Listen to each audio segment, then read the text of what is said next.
Right, and what really has been a massive loss to the world of sport. Last night, news surfaced that veteran sports commentator Mr Dumile Mateza has passed away. The versatile broadcaster had a long career in media which lasted decades. As the former school teacher navigated the media space with relative ease. As a multilingual broadcaster, his talents saw him work for the SABC on both radio and television platforms.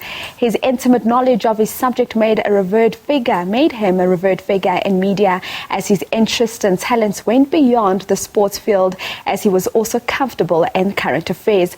With his love for sport and current affairs matched by his keen interest in music, born in the unassuming town of Carriador in the Eastern Cape, his broadcasting talents have seen him travel the world, where he got the opportunity to commentate on the biggest sporting events, ranging from Olympics to soccer World Cups to world title boxing fights to, of course, some of the biggest soccer derbies in the world.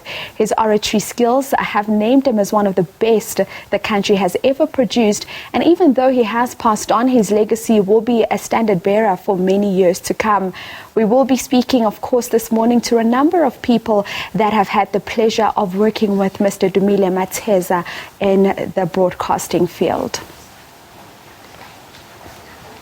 Right, now to take this further, we have a man who has worked closely with Mr Mateza as they kept boxing fans glued to their TV screens for their dose of boxing. Good morning, Dicksy Ngqula, and welcome to Sports on Morning Live.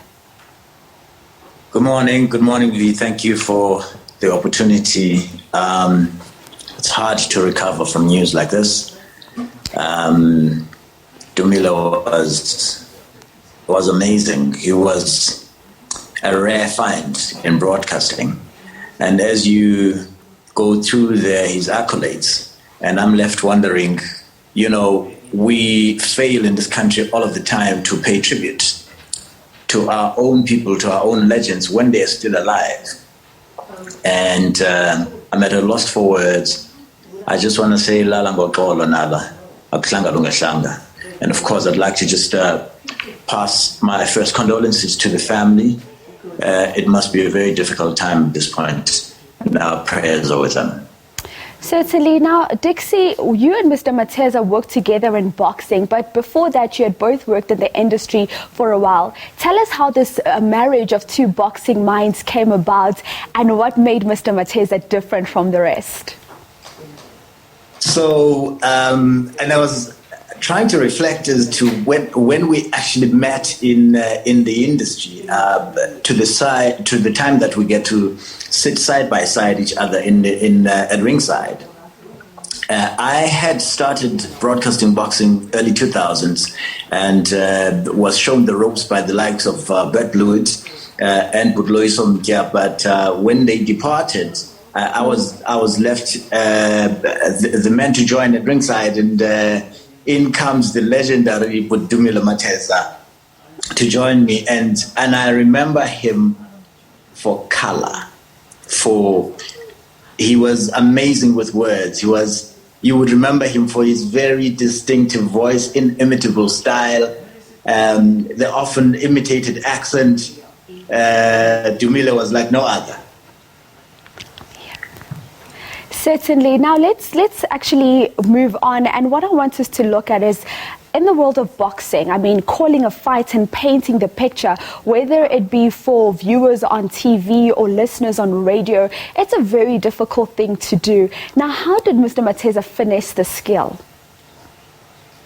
How did he finesse the skill? I mean, look, when he joined boxing, remember, he would have been broadcasting for decades already. So he had massive experience from which I could learn as well. And he paid attention to detail. That's the most important thing. And I think that's what a lot of new broadcasters and up-and-coming broadcasters could learn. He researched a lot, but Dumile made it fashionable to research long before Google was around. He wanted to tell you the backstory. He's the one who's going to tell you about a soccer player's backstory from a village somewhere in the Eastern Cape or somewhere in Limpopo. And I think that those things endeared him in the audiences. He knew his craft. He knew his audience. He respected his audience, which is why he wanted to ensure that he does an excellent job of researching the researching the subject matter, you'll remember him broadcasting, and I shall never forget this. I'll move away a little bit from boxing, but I remember him doing an entire rugby match in a Rugby World Cup in Afrikaans. And that is because he knew that a large part of that audience was Afrikaans speaking. And that talks to preparation, ability to understand your audience, and the ability to know what your role is in the mix. He was somebody that we all learned from. Certainly. Now, you've already touched on how he was so meticulous when it came to his research. And I mean, his delivery was like no other. That accent and that voice.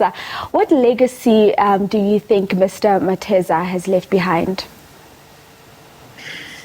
You know, I believe that Bra Dumile paved the way for the current crop of sportscasters. And I believe that he made inroads in business. I know that he made inroads in sports and broadcasting. And his voice will never be denied.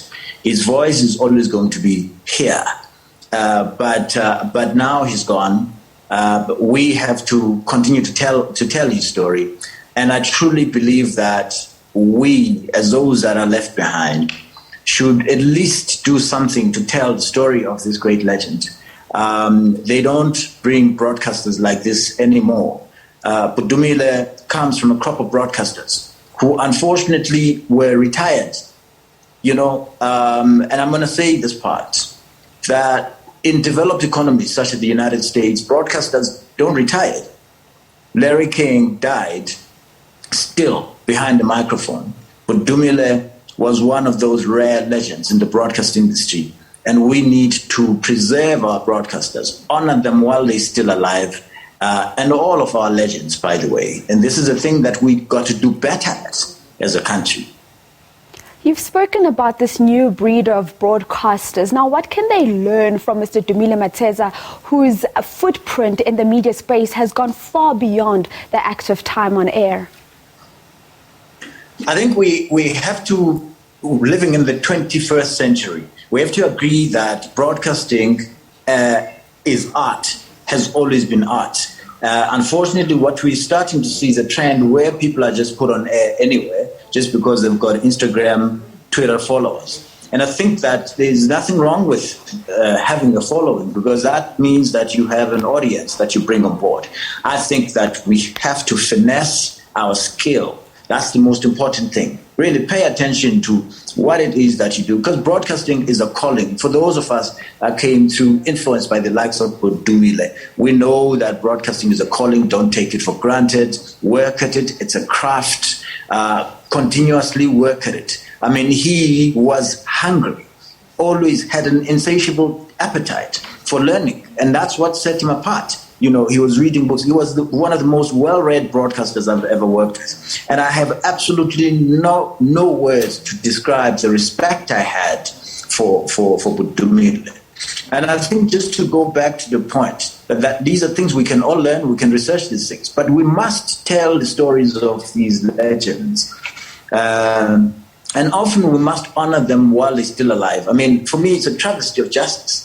That, I mean, having worked with Bra Dumile for almost a decade, it's the first time that I actually get to talk about him on any media, because now he has departed. But I think that, you know, it would be still amazing to find someone producing a documentary about the history of broadcasters such as him and that generation of broadcasters who paved the way when television first arrived in this country and really advanced what was already a maturing radio industry. And I have absolute respect for those broadcasters.